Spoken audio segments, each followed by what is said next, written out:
Yesu ashimwe, uyu munsi rero ni umunsi tugiye gusenga, hari ibyo twifuza ku buzima bwacu tutajya tubona, hari n'ibyo dukora cyane ngo tugereho ariko bikarangira tutabigezeho.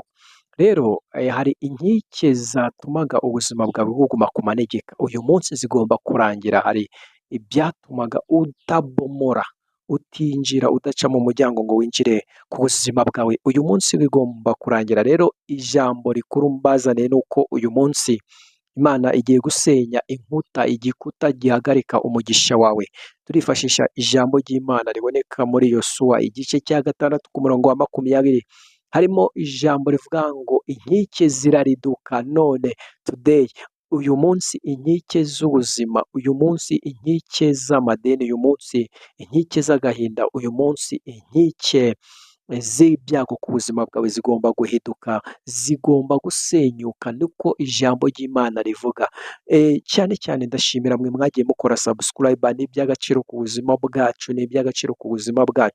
Nimba utarayikora yikore kugira ngo ukurikirane ibiganiro byacu. Hano rero ni mu rusengero.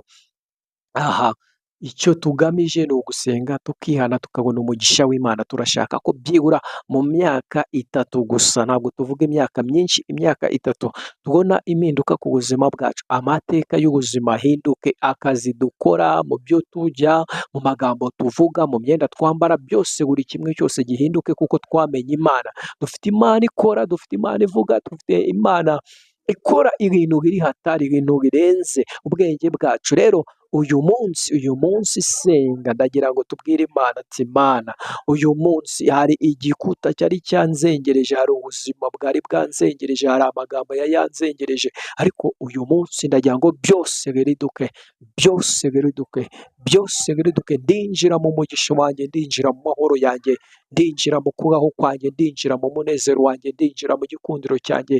Ndakira amafaranga y'umugisha, ndakira urugendo rw'umugisha, ndakira akazi k'umugisha, ndakira aho kubaho umugisha.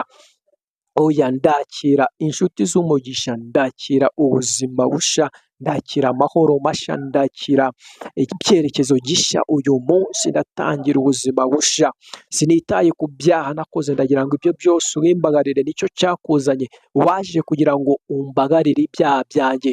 Ushimiye ko umbagarira ibyaha byanjye. Uyu munsi dutangiye kwinjira mu masezerano yacu, kwinjira mu mbabazi zacu, kwinjira mu buzima bwacu. Turabyakiriye mu izina rya Yesu, amen. Rero kora subscribe na share kugira ngo ujye ukurikirana ibiganiro byacu.